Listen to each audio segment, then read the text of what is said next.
in favor of RCC. So, no, this RCC defense is, again, the best in the state. Well, we'll send it back to stats and analysis from the first half. In a matter of moments, we'll get you to the interview process of Tom Kraft and also some statistics from around the JUCO world. 17-10, Mounties lead. It's halftime here from Wheelock Stadium, home of the Riverside Tigers.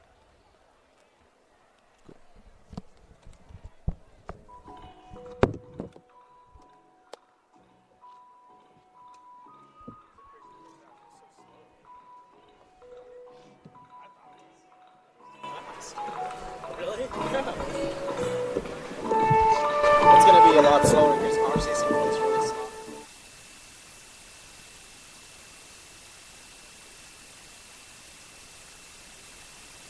slow. Your takeaway from your conference play the last few weeks, 2-0 and looking strong off of the bye.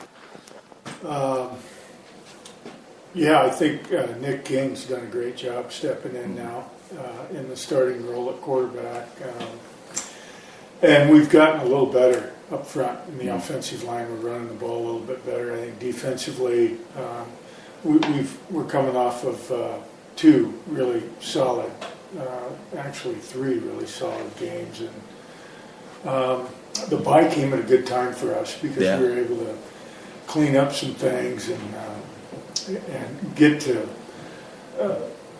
I guess, so to speak, tailor our schemes towards our players.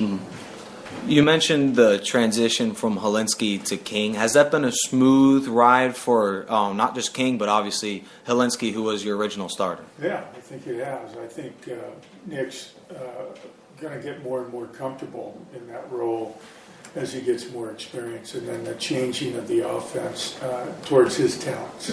He's a guy that can run the ball, and Kelly can still do the drop back stuff for us, and has played a really important role as far as keeping everybody on adjustments.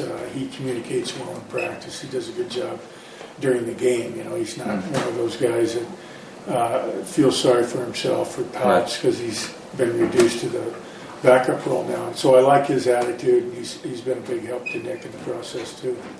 That's obviously good to hear. Denzel Foster, your running back, out last week. I assume he's going to be playing this week. Yeah, Denzel's clear to play, and looking forward to having him back. You guys had I guess, post-game kind of scruffle at the end of that Fullerton matchup. Can you kind of explain how the team has kind of responded to that incident a couple weeks ago? Well, that's a real learning experience for them. And it could have had real significant ramifications for our season. But it was an isolated incident on our part, and they had two or three guys that should have been suspended, but they decided they only saw one. And I thought we handled ourselves pretty good in what could have been a really real ugly incident, bad situation. So, but you chalk it up to a learning experience, and it just cannot happen again. I talked to you before the year, and you spoke about this team being potentially the most closely bonded unit, maybe the most team chemistry that you've ever had. Would you still stand by that statement today? No, I think going into it, they were pretty good in those areas, but I think we got to go through the whole up and down of a season and the adversity, and there's a lot of different scenarios that happen during the year, and they've got to go through all that. Our 2011 team was the best by far. But this team has a little of that in them, but that doesn't mean by the middle or towards the end of the year that they have stayed together and bonded. But I think we've worked them harder than any team I've had, and for the most part, pretty proud of the way things are going. You're always going to get some players that go outside the box once in a while and test doing some things that disappoint us. Young people overall do things sometimes that disappoint us, and we've, instead of just trying to get rid of them or just put them on the bench, you try to go through a learning situation. There's got to be accountability, and there's got to be something that happens when they do something wrong, so that they can learn from that. But I think now we're at the point where it affects the whole team. So the whole team, if there's something that we've got to do for accountability, the whole team does it together for the sake of one person that gets out of the confine or the framework of our team. Right.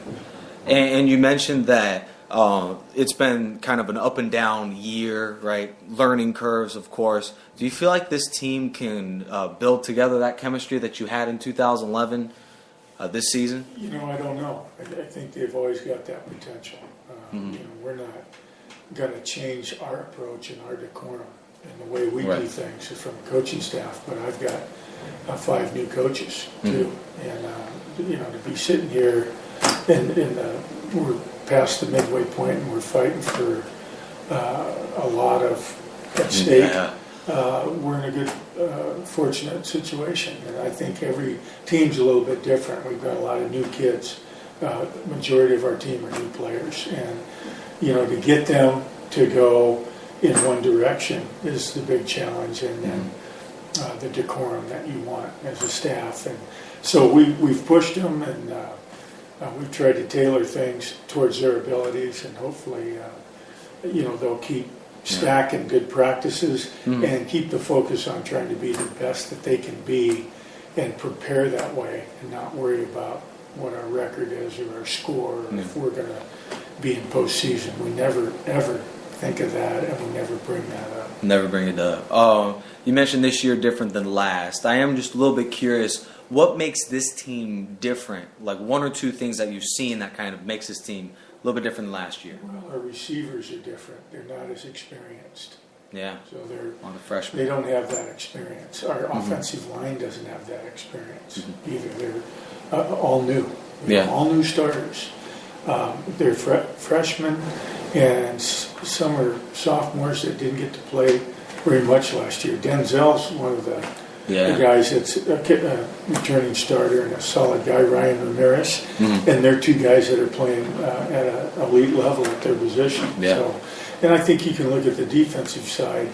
Jeremiah Mitchell, he's playing exceptionally well, and Jonah Moy at backer, exceptionally well. These are guys that have been in our program and have started a year ago, and they've stepped their play up significantly. But again, they're playing with a lot of new people. So that's been the biggest change in the community college aspect. You always have changeover. It's, you know, you always hope, and I've never had as many returning people as I had off that 2011 team. You know, we had the majority of our offense and defense back. And I think that made a big difference, and it's one of the reasons why we're one of the best teams since in our 5 years here. That undefeated team. And the last thing I'd say is we only have really 2 returning starters on offense. That's it, and 2 on defense. So this is a new team again. It is. Even though it's a new team, you still have high expectations for this team. That's good. And I think one of the reasons why you could definitely be excited about this season is the play of a guy that I didn't really expect to lead our team, A.J. Hodgkins. Can you talk a little bit about him and how he's performed? Yeah, A.J.'s come in here as a new player, and he wasn't here in the spring or summer, and he arrived in here in August, and you know, kind of surprising to us. And, he's transitioned over a period of time, probably over the last month, into really being more consistent. I think he's more comfortable. I think he's taken better tracks in his pursuit angles. He's seeing things a lot better and communicating a lot better, and it's noticeably different in his play. And I think he's really stepped it up and done a great job. And there's another guy, too, that's really coming on, and that's Kupka. Has done a great job. He's a backup player, but he's really starting to flash, and he's another guy that we can start counting on inside as a linebacker, because Jonah and AJ have really been out in front as solid guys, but we need to have depth, and Kupka has really given us. So are you talking about Carmen? No, not Brock Carmen. I'm talking about Kupka. Kupka. Okay. Yeah. Okay, we're going to end it there. Thank you all for joining us as we are live at RCC Wheelock Stadium, halftime between the Tigers and the rival Mount Sac Mounties. Now, the rivalry with this game dates back all the way to 2010 when the Tigers were shut out in that game at Mount Sac. But over the last few years, it's been an interesting ball game. Mount Sac shut them out again in 2012. Then last season, with the playoffs on the line, very same scenario here, Dan. It was the Tigers that in a last-second win, they trailed in the second half, which is what the Tigers will face here. They were able to come back with a Skylar Howard touchdown pass to really win it for them late in the fourth quarter. Now this season, it's the Tigers that trail 17-10 over the rival Mounties. They do receive the ball, though, to begin the second half. Definitely. And, hey, despite only a 7-point deficit, this feels like a much greater deficit. And despite the RCC defense playing decent, they haven't played up to their standards. But I would attribute that to maybe a key injury in the secondary. Trayshawn Broughton already returned a touchdown from an interception from Justin Allo. So maybe there's something going on in that defense where they need to adjust and maybe go down into the depth chart and substitute. Well, offensively for the Tigers is the big concern. They have, after the first half, their worst statistical production the entire season. Only 69 yards offensively, 27 yards passing from Nicholas King on 8 of 18 throwing. Doesn't have the costly interception, but Dan, 0 big plays, and really 0 plays period by that offense. They've been outgained 281-69 offensively, and they've been outgained 16-4 in first downs. That's just the beginning of the struggles. But my encouraging stat is that despite their worst offensive production by a mile as well, they still only trail by a touchdown. And with a drive, they could be tied at 17. They're still very much in this game despite the offensive ineptitude. That would be really special if they're able to do that. This Mountie defense came out with a defensive strategy like none other. They're daring Nicholas King to beat him in the pass. Currently only 8 of 18, forget this, 27 yards of passing. That's very uncharacteristic of Nicholas King, a guy who is more than capable of racking up over 200-plus yards. Last week, racking up over 300. I thought that Riverside defense as well was able to put King in some solid situations, but the offense hasn't taken advantage. Defensively, you're not going to see the big stat line. They have given up 289 yards, but I think that's because they've been on the field for over 18 minutes in the first half. Meanwhile, Riverside under 12. And you take a look at overall this team, and Mount Sac isn't a unstoppable force, and they're ranked number 1 in Southern California. Riverside is really hanging strong with these guys, but it has been their inability to convert very makeable third downs. Only 2 for 8, Riverside in that third down department. You bring up a great point about this Mount Sac team on offense is very stoppable. I mean, Allo already has thrown 2 interceptions. I'm talking about Justin Allo, starting quarterback for the Mounties. And they're trailing. Typically, you would think you would have the lead, winning the turnover game. And another thing you brought up, the time of possession, that's just so lopsided, I feel. Yeah.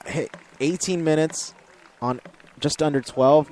That's something that's got to improve because, hey, this RCC offense isn't sustaining drives at all.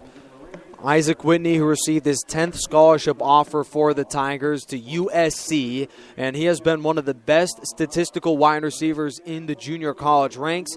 He, after a half that really has gone from north to south for the Tigers, hauled in 1 catch for 1 yard on 7 targets. Now, I don't know if those statistics are 100% accurate. I've taken a look at these stats, and really, some of this is perplexing to me. I don't think this is 100% correct, but the point is, Isaac Whitney has really not been the reliable go-to man that we expected the Tigers to have in this ball game. So true. I mean, give credit to this defense right here, electing to go man-to-man on Isaac Whitney. The Mounties are. And that's let's see if that comes back to haunt him. I mean, eventually he's going to break one possibly, but let's see if that continuous man-to-man